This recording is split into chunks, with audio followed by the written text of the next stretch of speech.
संवाददाता सम्मेलन की शुरुआत सर्वप्रथम भी पूरे बिहार एवं बक्सर लोकसभा सहित सभी मतदाता बंधुओं को मैं अभिनंदन और स्वागत के साथ शुरू कर रहा हूं। साथियों, बिहार सहित देश का लोकसभा चुनाव संपन्न हो चुका। पिछले 4 महीने से जनमानस की समस्याओं पर विषय रखने का अवसर बिहार के राजनेताओं को, राजनीतिक दलों को अवसर नहीं मिला। बहुत दुखद विषय है। इस मुद्दे के आधार पर हम आप सभी साथियों को आज बुलाए हैं। पूरे बिहार में बिजली का हाहाकार है। किसानों को खेत में पटवन के लिए नहरों में पानी की व्यवस्था नहीं। 50-60% गाँव में पीने की पानी की व्यवस्था नहीं। इस विषम परिस्थिति में बिहार की जो सरकार है वो जश्न मनाने के मूड में अभी भी पड़ी हुई है, जिसके चलते पूरे बिहार की खेती बर्बादी के कगार पर पहुंच चुका है। 1 जून को बिहार सरकार ने एक परिपत्र जारी किया कि 1 जून से बिहार के किसानों को नहरों में पानी दिया जाएगा, जबकि पहले का जो रोस्टर था वह 25 मई को ही नहरों में पानी छोड़ दिया जाता है। यह दुखद विषय है कि 1 जून जो सरकार ने मुकर्रर किया था तारीख कि पूरे बिहार के नहरों में हम पानी छोड़ देंगे, आज 13 जून जब मैं आपके सामने बैठा हूं, बिहार के किसी भी नहरों में पानी इन लोगों ने छोड़ने का काम नहीं किया। यहाँ तक कि उसका एक नियम है कि जो रिजर्वायर है, जहाँ से पानी रिजर्व रहता है नहरों में छोड़ने के लिए, वहाँ एक रिक्वेजिशन लेटर बिहार सरकार की तरफ से, सिंचाई विभाग की तरफ से जाता है कि हमको इतना पानी की आवश्यकता है और उस हिसाब से उस रिजर्वायर से पानी छूटता है। लेकिन दुखद है, कल शाम तक पूरे बिहार में शायद ही किसी रिजर्वायर से पत्र जारी किया गया हो। कई रिजर्वायर इतने दूरी पर उपस्थित है बिहार में, जैसे कि मध्य प्रदेश में बाणसागर, उत्तर प्रदेश में रिहंद, कि अगर आज रिक्वेजिशन जाए 13 तारीख को तो पानी मिनिमम 1 सप्ताह लगता है वहां से आने में। अमूमन अगर आज भी मेरे प्रेस कॉन्फ्रेंस के बाद बिहार सरकार अगर जागेगी नींद से तो भी 1 सप्ताह लगेगा पानी आने में। 8 जिला का पटवन, बिहार का जो चावल का कटोरा, धान का कटोरा कहते हैं, सोन का इलाका, वे पानी रिहंद और बाणसागर में रहते हुए एक पन्ने का एक चिट्ठी बिहार सरकार के द्वारा नहीं निर्गत करने के चलते वह पानी मुझे नहीं मिला। और बिहार के किसानों का जो बिजला डालने का टाइम है 25 मई शुरू हो जाता है, रोहन नक्षत्र जिसको बोलते हैं। आज जबकि नॉर्थ साइड में, इस राज्य के बिहार के नॉर्थ साइड में, वहाँ 15 मई से ही बीज डालने का काम शुरू हो जाता है। ये दुखद है। करमचट डैम जो है रोहतास और कैमूर के बॉर्डर पर, जिसके लिए एक पत्र 1 घंटे में भी जा सकता है, वहां पर भी अभी तक मेरी खबरों के हिसाब से कोई पत्र जारी नहीं हुआ। इस दुखद परिस्थिति से बिहार में केवल अनाज का ही संकट नहीं है, उन नहरों में पानी आने से जानवरों को भी गांव देहात में पानी पीने का व्यवस्था हो जाता है। पक्षियों को भी पानी, जब पूरे एकदम रेगिस्तान जैसा हो जाता है इलाका, उसमें पक्षियों को भी पानी मिलता है।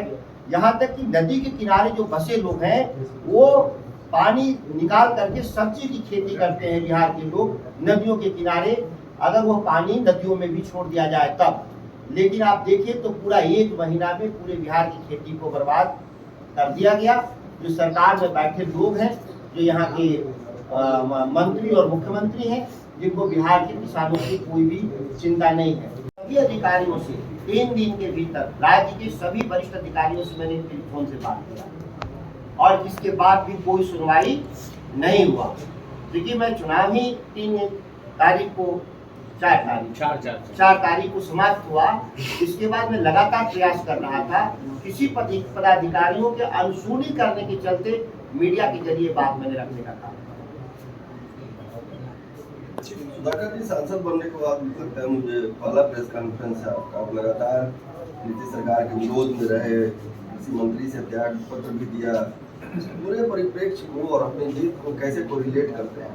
आप देखे होंगे कि हमारी सबसे बड़ी जीत थी कि इंडिया गठबंधन ने जिन मुद्दों के आधार पर मैंने इस्तीफा दिया था, मंडी कानून, मिनिमम सपोर्ट प्राइस का कानून बनाने का, यह इंडिया गठबंधन ने देश के अपने मैनिफेस्टो में इस विषय को लिया कि हम देश में जब सरकार बनाएंगे तो मंडी कानून और न्यूनतम समर्थन मूल्य की गारंटी हम देंगे।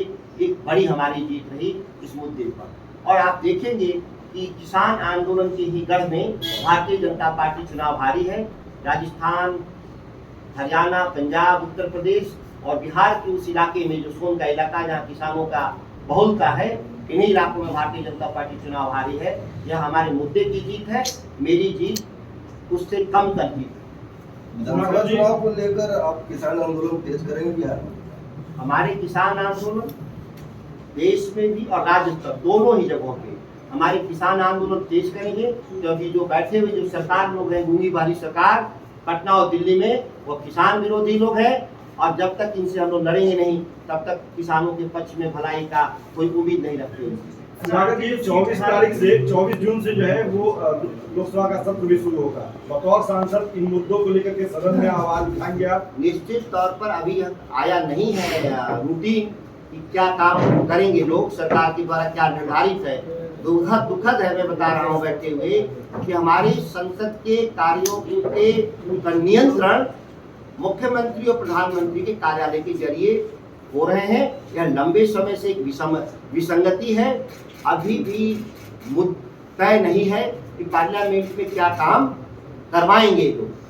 शपथ का एक चर्चा है। अगर इन लोग अलग से समय देंगे सदन में, तो सदन के भीतर भी हम लोग प्रमुखता से इन मुद्दों को रखेंगे। अच्छा, आप क्या जो सीट खाली हुआ है, क्या उस पर आपके भाई साहब अजीत जी के चुनाव लड़ने की चर्चा है? अभी सीट खाली नहीं हुई है। मैं कल इस्तीफा दूंगा। मेरे इस्तीफा देने के बाद ही वो सीट खाली होगी। चाहे तो हमारे पास ये सीट 4 तक रह सकती है, 4 जून तक, लेकिन मैं कल इस्तीफा दूंगा, इसके बाद खाली होगा और पार्टी निर्णय लेगी किसको वहां पे चुनाव लड़ाना है। जल है वह भी रिचार्ज होता है, तो जो लगे हैं पंप, बोरवेल लगे हैं गांव में, या जो आपको लगे हुए हैं पंप सेट या हैंड पंप जिसको बोलते हैं, हैंड पंप को भी पानी मिलने लगता है अगर नहरों में, नदियों में पानी आने से। इस तरह से देखा जाए तो पीने का भी पानी संकट पैदा हुआ, खेती का भी संकट पैदा हुआ और पर्यावरण का भी नुकसान हुआ। जितने पेड़ पौधे हैं गांव देहात में वो सूख रहे हैं पानी के अभाव में। इसके अलावा जो दूसरा सोर्स है हमारे, जिससे हमको पानी मिल सकता है थोड़ा, या फिर हमारी गर्मी से राहत मिलता है, वो बिजली की। पूरे बिहार में सिस्टम इनका फेल है।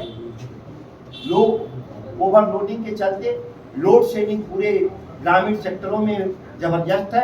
आप शहर में रहते होंगे, मैं शहर में नहीं रहता तो मैं नहीं बता सकता कि शहरों में ओवरलोडिंग है कि नहीं है, लेकिन बक्सर शहर में भी कई कॉलोनी के लोगों ने कहा कि ओवरलोडिंग की समस्या है और लोड शेड कर रहे हैं। 4 घंटा 6 घंटा रात में बिजली बंद कर रहे हैं।